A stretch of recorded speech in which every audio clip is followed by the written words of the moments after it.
Students, मैं आज फिर वेलकम कर रहा हूँ आपका हमारी बायो की क्लास में।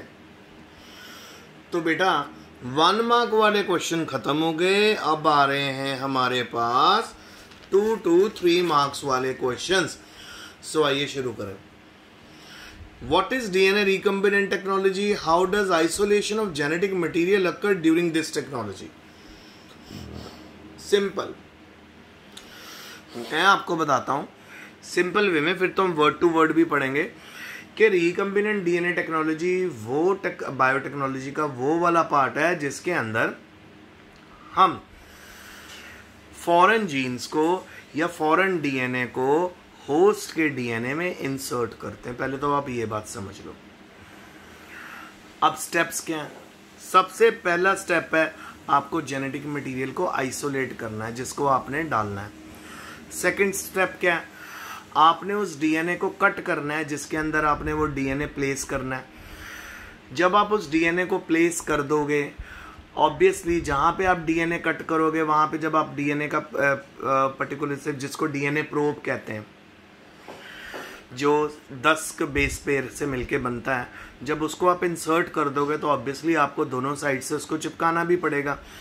तो उसको चिपकाने के लिए आपको यूज़ करने पड़ेंगे लाइगेज, जब तरह लाइगेज का एंजाइम यूज़ करना पड़ेगा। अगर आपने डीएनए को कट करना है तो रिस्ट्रिक्शन एंडोन्यूक्लियस यूज़ करना पड़ेगा।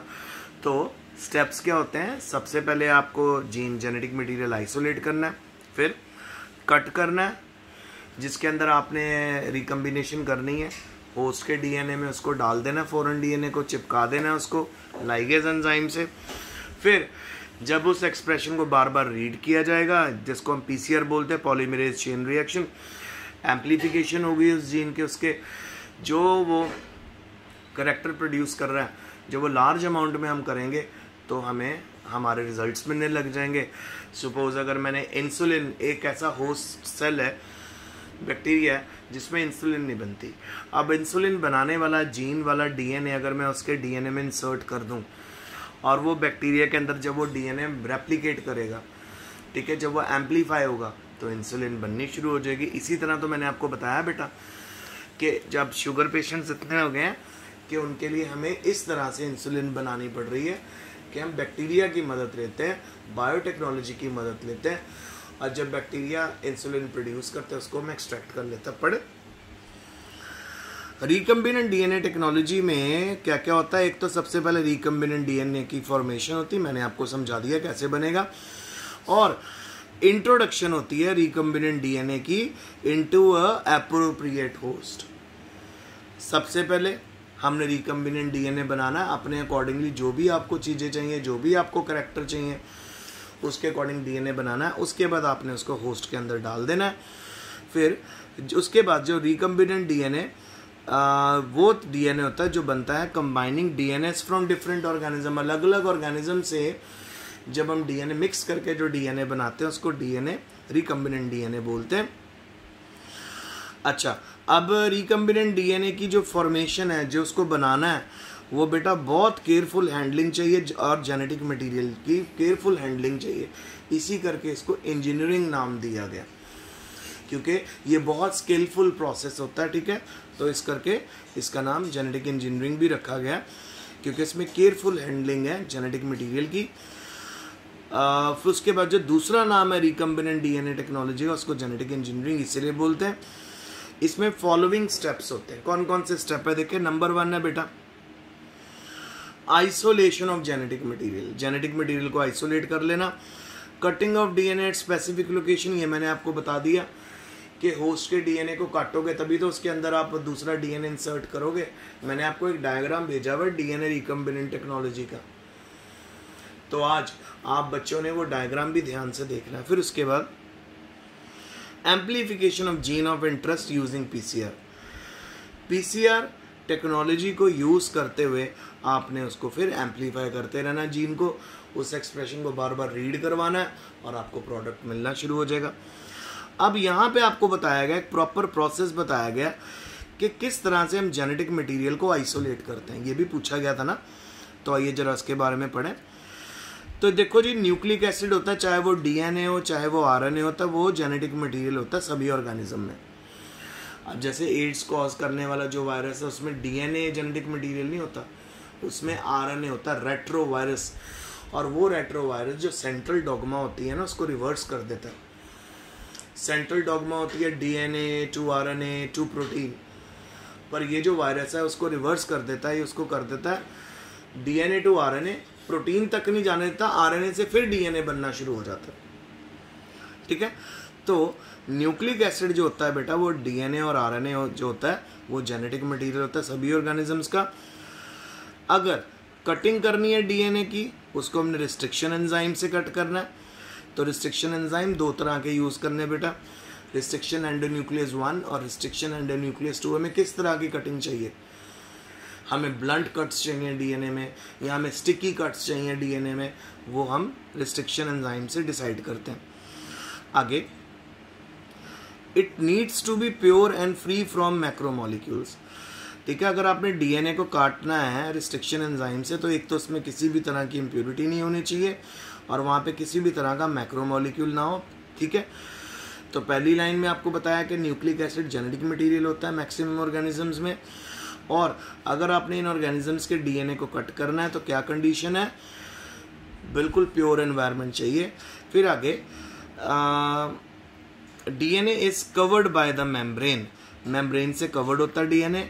तो हम क्या करते हैं, हम इसको तोड़ना है, हम लोगों ने इस मेम्ब्रेन को भी ब्रेक करना है। तो हम मेम्ब्रेन को ओपन करते हैं सेल की, उसके बाद ताकि उसके अंदर का डीएनए बाहर आ जाए और मैक्रो मॉलिक्यूल जैसे आरएनए है, प्रोटीन, पॉलीसेकेराइड्स और लिपिड्स है, ये भी बाहर आ जाए। इसको हम कैसे करते हैं, it is obtained by treating the bacterial plant cell और एनिमल सेल और animal tissue with enzymes such as lysozyme in bacterial cellulase and chitinase in fungus। तो अगर आपके पास बैक्टीरियल सेल है उसको आपने काट के तोड़ना है, उसको उसकी सेल मेम्ब्रेन को ओपन करना है तो आप सेलुलेज एंजाइम यूज़ करोगे। अगर आपके पास फंगस का सेल है उसका आपने सेल मेम्ब्रेन को ब्रेक करना है तो आप काइटिनेज एंजाइम यूज़ करोगे। फिर उसके बाद, genes are present on long molecule of DNA intertwined with protein like histone are. ठीक है, तो जो जीन्स होते हैं वो हमेशा डीएनए के ऊपर प्रेजेंट होते हैं और उनके बीच में हिस्टोन प्रोटीन भी होती है जो डीएनए को अपने ऊपर लपेट के रखती है। जैसे चरखड़ी के ऊपर बेटा डोर लपेटी होती है ना, इसी तरह हिस्टोन मॉलिक्यूल्स क्या करते हैं, डीएनए की लंबी लंबी स्ट्रैंड्स को अपने ऊपर वाइंड अप करके रखते हैं। अच्छा, अगर आपने आरएनए इसमें से निकालना है तो राइबोन्यूक्लियस एंजाइम यूज़ करोगे, और अगर आपने प्रोटीन निकालनी है तो आप प्रोटीएज एंजाइम यूज़ करोगे। उसके बाद जब डीएनए पूरा प्यूरीफाई हो जाता है उसको हमने चिल्ड इथेनॉल में डालना है, उसके बाद उसको हमने डीएनए रिकम्बिनेंट टेक्नोलॉजी के लिए पार्टिसिपेट करवाना है। उसके बाद जो डीएनए जो हमारे पास हुआ है, जो सेपरेट करके हमने निकाला है, इसको हम स्पूलिंग टेक्निक के साथ बाहर निकाल सकते हैं। तो इस तरह से जीन को आइसोलेट करते हैं। अब आपको रिवीजन दे देते हैं। आपको इसने बताया कि जो न्यूक्लिक एसिड होता है, चाहे वो डीएनए और आरएनए होता है, वो हर ऑर्गेनिज्म में प्रेजेंट है, वो जेनेटिक मटेरियल है। फिर आपने रिस्ट्रिक्शन एंजाइम के साथ होस्ट के डीएनए को कट करना है ताकि उसका पीस हम बाहर निकाल लें। तो उसके लिए आपको पता, आपको सेल के अंदर भी जाना पड़ेगा, तो सेल मेम्ब्रेन को भी ओपन करना है। अगर बैक्टीरियल सेल मेम्ब्रेन है तो उसको सेलुलेज एंजाइम से ओपन करेंगे, अगर फंगस की सेल मेम्ब्रेन है तो उसको काइटिनेज एंजाइम से ओपन करेंगे।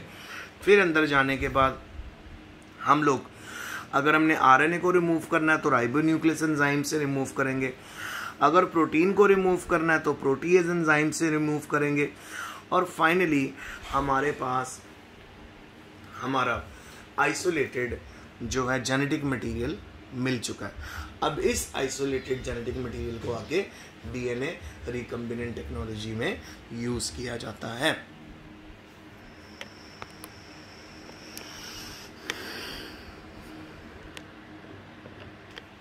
सेकंड क्वेश्चन आ गया मेरे पास, सिलेक्टेबल मार्कर क्या है उसको एग्जाम्पल के साथ एक्सप्लेन करो। सिलेक्टेबल मार्कर जो होते हैं, जिसको एंटीबायोटिक रेजिस्टेंट जीन भी बोलते हैं, ये आइडेंटिफाई करते हैं और एलिमिनेट करते हैं non transformant and selectively permit the growth of transformants. Suppose आपके पास एक स्ट्रिप है, या आप सिंपल लगा लो बेटा, आपके पास एक पतली स्ट्रिप है क्लोथ की, ठीक है, और जिसको गोटा बोलते हैं. सपोज आपके पास एक गोटा है ग्रीन कलर का, या आपके पास ब्लू कलर का एक गोटा स्ट्रिप ऐसे लंबी. आप उस स्ट्रिप में थोड़ी थोड़ी दूरी पे ब्लैक कलर से लाइन लगा दें. जैसे मैं आपको यहां पे दिखाता हूं.